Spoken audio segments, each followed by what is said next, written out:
Saudações, eu sou o Android e nesse vídeo eu vou fazer os humanos que seriam chamados para o Ragnarok de Shumatsu no Valkyria. Então quem deu a sugestão vai estar na descrição, chega de enrolação e vamos lá.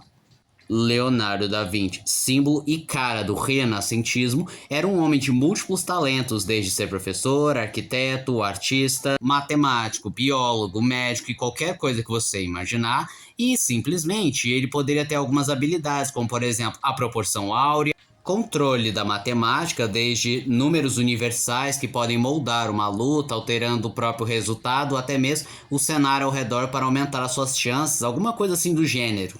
Bahubali, principal herói da Índia, dotado de grandes feitos, enfrentou exércitos inteiros, criaturas mitológicas e até mesmo ameaçou os próprios deuses. É inegável que ele seria o equivalente ao Hércules, podendo ser uma força bruta, um poder imparável baseado nas suas façanhas e habilidades. Platão, filósofo importantíssimo que criou o conceito do mundo das ideias e o mito da caverna. Se eu tivesse que colocar um poder nele, provavelmente seria um vazio semelhante ao do Gojo, em que nada afeta ele realmente, porque a realidade não existe para ele, pois somente o mundo das ideias é real, e talvez uma manipulação de sombras focada especialmente em fazer o adversário enfrentar a sua versão perfeita ou uma versão distorcida e falsa de si mesmo. Gishin Funakoshi, criador do Karatê, é óbvio que ele seria um lutador formidável, focado especialmente em habilidades precisas de combate, disciplina e paciência para atacar nos melhores momentos. Facilmente ele seria aquele famoso mestre ancião que vence não necessariamente por ser mais forte, sim por ser o mais sábio e saber quando atacar e o que explorar do seu inimigo. Dom Pedro II, imperador do Brasil, líder militar, com várias conquistas, adorado por muitos, provavelmente ele seria convocado devido a seu extremo carisma e experiência militar.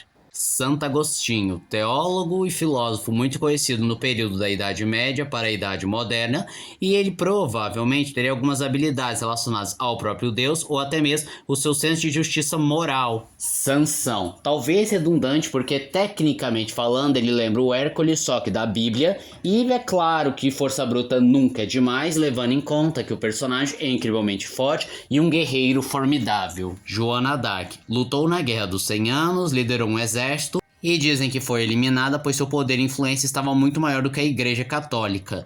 Enfim, além de claramente ter uma ótima experiência militar e sabe lutar, ela também provavelmente poderia ter algumas habilidades relacionadas a visões do futuro ou dicas das vozes que ela ouvia, o que faria ela ser uma oponente bem complicada de se derrotar. Beowulf, lendário herói nórdico que liderou vários combates e enfrentou criaturas nefastas, claramente ele seria chamado para defender a humanidade no torneio.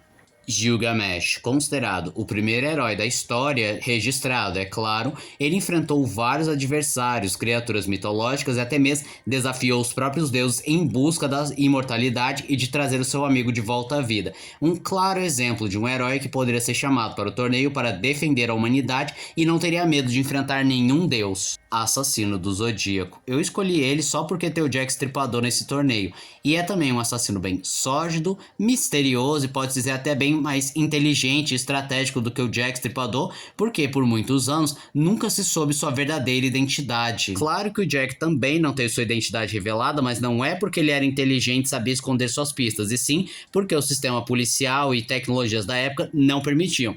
Já o Assassino do Zodíaco era bem mais esperto, com enigmas, pistas falsas, ele apagava suas provas e conseguia despistar a polícia. Provavelmente seria mais ou menos as lutas do Jack Stripador, só que bem mais planejado.